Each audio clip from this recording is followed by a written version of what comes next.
आनंदी की शादी को 5 साल हो गए थे, पर शादी के बाद उसे मां बनने का सुख नहीं मिला था। पति अनिल का काम भी बंद पड़ा था।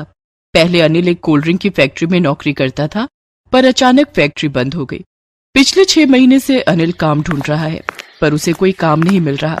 आनंदी भगवान शिव और देवी पार्वती की बहुत पूजा करती है। वो कई वर्षों से सावन सोमवार के व्रत और सावन पूजा करती आ रही है, पर उसकी सास कमला हमेशा इस बात से चिढ़ती थी।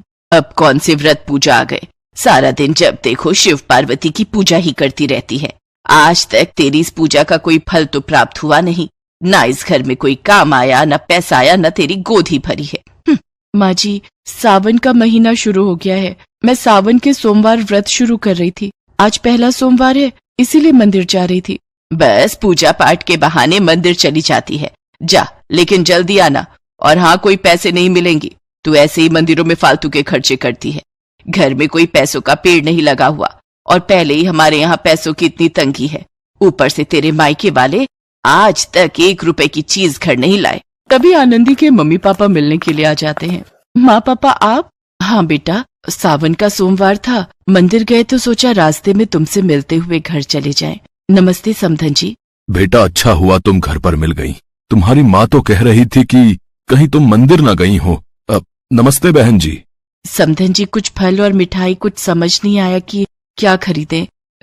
गरम गरम जलेबी बन रही थी तो हमने वही पैक करा ली। बाकी दशहरी आम का सीजन आ गया है, बहुत अच्छा दशहरी आम आया हुआ है, सोचा यही ले लेते हैं। दशहरी आम तो हमारे यहाँ यूं ही पड़े रहते हैं, फ्रिज में सड़ जाते हैं और फेंकने पड़ते हैं, कोई नहीं खाता है। पर ठीक है, अगर ले ही आए हो तो क्या ही कहूँ। आनंदी की सास सरासर झूठ बोल रही थी, क्योंकि उसके घर में तो कितने महीने बीत गए थे, एक भी आम नहीं आया था। वो तो उसके मम्मी पापा की जितनी गुंजाइश थी उस हिसाब से वो अपनी बेटी के लिए कुछ न कुछ लाते रहते थे। आनंदी अपने माता पिता को चाय नाश्ता पूछती है, पर आनंदी के माता पिता कमला के स्वभाव को जानते थे, इसलिए वो ज्यादा देर नहीं रुके और अपनी बेटी से मिलकर चले गए। ये 2 आम कहाँ लेकर जा रही है? हद हो गई। भला तेरे माँ बाप देकर गए तो तू तो सारे आम ही हड़प रही है। इन्हें चुपचाप फ्रिज में रख दे, रात में काट कर खा लेंगे। माँ जी, वो जोड़े का फल मंदिर में लेकर जाना था, मैं सोच रही थी 2 आम मंदिर ले जाती। कोई जरूरत नहीं है, 1 आम चुपचाप यहाँ रख, 1 ही लेकर जा। बड़ा भगवान को पता चल रहा है कि तू 1 चढ़ा रही है या 2। आनंदी अपनी सास से कुछ नहीं कहती। वो 1 आम और पूजा के जल और फूल लेकर मंदिर चली जाती है। आनंदी मंदिर जाते हुए बहुत रो रही थी, उसकी आंखों में आंसू थे।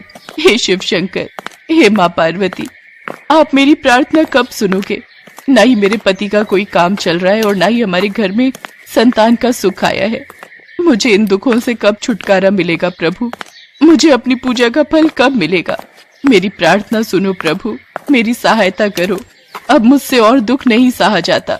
बेटी, बहुत जोरों की भूख लगी है, कुछ भी खाने का नहीं है। तुम्हारे पास कुछ खाने का है तो मुझे दे दो, भगवान तुम्हारा भला करेंगे। मेरे पास तो बस ये आम है, पर ये तो। आनंदी एक पल के लिए सोचती है, फिर वो अपना पूजा का आम उस औरत को दे देती है। अम्मा जी, मेरे पास ये 1 आम है, मैं ये मंदिर ले जा रही थी, पर अब आप इसे रख लो। बेटी, पर ये तो तुम मंदिर में चढ़ाने के लिए ले जा रही थी, फिर तुम मंदिर में क्या चढ़ाओगी? मेरे पास मंदिर में पूजा के लिए फूल है, मैं उन्हीं से भगवान शिव और माँ पार्वती की पूजा कर लूंगी। पर आपको भूख लगी है ना, आप ये आम खा लो। जीती रहो बेटी, भगवान शंकर और माता पार्वती तुम्हारी हर मनोकामना पूरी करे। आनंदी भगवान शिव के मंदिर पहुंचती है और वहां जल और फूल चढ़ाकर पूजा आरती करती है। कुछ देर बाद जब आनंदी घर पहुंचती है, वो देखती है उसके घर के बाहर आम से भरा हुआ एक ट्रक खड़ा है। उसका पति अनिल और उसकी सास कमला ट्रक में से आम उतार रही थी। अरे बहू, कहाँ रह गई थी? इतनी देर से तुम्हारा इंतजार कर रहे थे। तुमने तो कमाल ही कर दिया। बहुत अच्छा किया जो मंदिर में तुम्हें सेठ गौरी शंकर जी मिल गए। बोल रहे थे कि तुमने उन्हें अपने घर की परिस्थिति बताई थी और उन्हें एक सहायक की जरूरत थी जो उनके बागों के आम बेच सके। वो आम का ट्रक लेकर आए हैं। अब हमारे अनिल के पास काम आ जाएगा, अनिल थोड़े पैसे कमा लेगा। सेठ गौरी शंकर? पर मुझे तो मंदिर में कोई नहीं मिला माँ जी।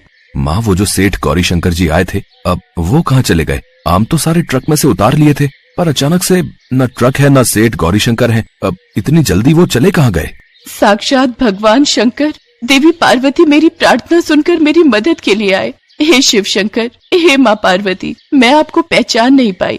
आनंदी अपनी आंखें बंद करती है तो उसे देवी पार्वती की झलक उस औरत में दिखाई देती है जिसे आनंदी ने आम दिया था।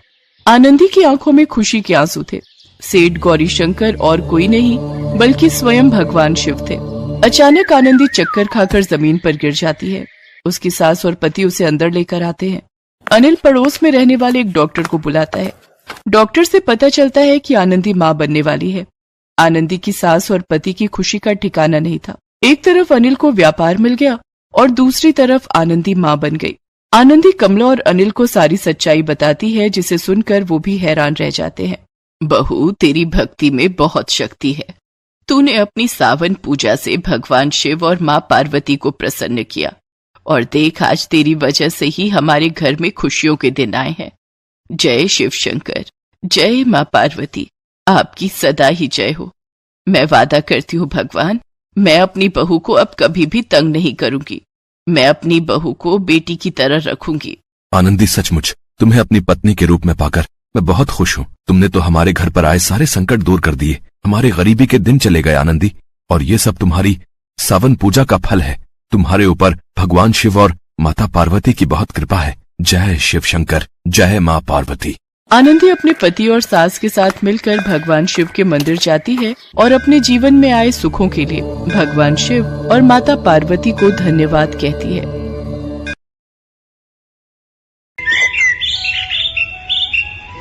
माँ पार्वती ने भगवान शिव से एक प्रश्न पूछा, जिसके बाद भोलेनाथ ने एक कथा सुनाई और अमर हो गया कबूतर का जोड़ा। उसी अमर कथा से जुड़ी है ये पौराणिक कथा। एक बार नारद मुनि कैलाश पर्वत पर भगवान शिव से मिलने पहुँचे।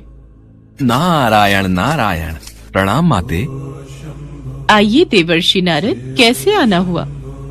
माते, मैं तो भगवान शिव और आपके दर्शन करने आया हूँ, पर महादेव कहीं दिखाई नहीं दे रहे। वे तो भ्रमण के लिए गए हैं, कुछ देर में लौटेंगे। देवर्षि नारद माँ पार्वती से वार्तालाप करने लगे। तभी उन्होंने माँ पार्वती से पूछा, माते, क्या आप अमर कथा के बारे में जानती हैं? अमर कथा? वो कौन सी कथा है? उसके बारे में तो मैं नहीं जानती। नारायण नारायण, माते, जब भगवान भोलेनाथ आएंगे तब आप उनसे इस बारे में पूछना। अच्छा माते, मैं चलता हूँ। नारायण नारायण। पार्वती माता सोच में पड़ गई कि ऐसी कौन सी कथा है जो स्वामी ने मुझसे नहीं कही। तभी भोलेनाथ कैलाश पर लौट आते हैं। माता पार्वती उनसे इस बारे में चर्चा करती हैं। प्रभु, आपने मुझे कभी अमर कथा के बारे में क्यों नहीं बताया? मुझे आज और अभी अमर कथा सुननी है। ठीक है देवी, मैं आपको आज अमर कथा सुनाऊंगा, परंतु उसके कुछ नियमों का पालन आपको करना पड़ेगा। अमर कथा के दौरान आपको एक क्षण के लिए भी सोना नहीं है। आप बीच बीच में हुंकार भरती रहना, ताकि मुझे आभास रहे कि आप कथा सुन रही हैं, क्योंकि मेरे नेत्र भी उस क्षण बंद रहेंगे। ठीक है स्वामी, मैं ऐसा ही करूंगी। भगवान शंकर ने माता पार्वती से एकांत और गुप्त स्थान पर अमर कथा सुनने को कहा, जिससे कि अमर कथा कोई अन्य जीव न सुन पाए, क्योंकि जो कोई भी इस अमर कथा को सुन लेता है वो अमर हो जाता। इसके पश्चात शिवजी देवी पार्वती को अमर कथा कहने एक गुफा में ले गए। पुराणों में कहा जाता है शिव जी ने देवी पार्वती को अमरनाथ की गुफा में अपनी साधना की अमर कथा सुनाई थी, जिसे हम अमृतत्व कहते हैं। प्रचलित कथा के अनुसार भगवान भोलेनाथ ने अपनी सवारी नंदी को पहलगाम पर छोड़ दिया, जटाओं से चंद्रमा को चंदनवाड़ी में अलग कर दिया और गंगा जी को पंचतरणी में तथा कंठाभूषण सर्पों को शेषनाग पर छोड़ दिया। इस प्रकार इस पड़ाव का नाम शेषनाग पड़ा। अगला पड़ाव गणेश पड़ता है। इस स्थान पर भोलेनाथ ने अपने पुत्र गणेश को भी छोड़ दिया था, जिसको महागुणा का पर्वत भी कहा जाता है। पिस्सू घाटी में पिस्सू नामक कीड़े को भी त्याग दिया। इस प्रकार महादेव ने जीवनदायिनी पांचों तत्वों को भी अपने से अलग कर दिया। इसके बाद माँ पार्वती सहित उन्होंने गुप्त गुफा में प्रवेश किया और अमर कथा माँ पार्वती को सुनाने लगे।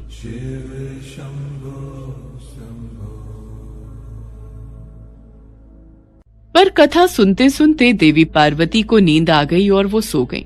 जिसका शिव जी को पता नहीं चला। भगवान शिव अमर होने की कथा सुनाते रहे। उस समय 2 सफेद कबूतर शिव जी से कथा सुन रहे थे और बीच बीच में गूं गूं की आवाज निकाल रहे थे। शिव जी को लगा कि माता पार्वती कथा सुन रही हैं और बीच बीच में हुंकार भर रही हैं। इस तरह दोनों कबूतरों ने अमर होने की पूरी कथा सुन ली थी।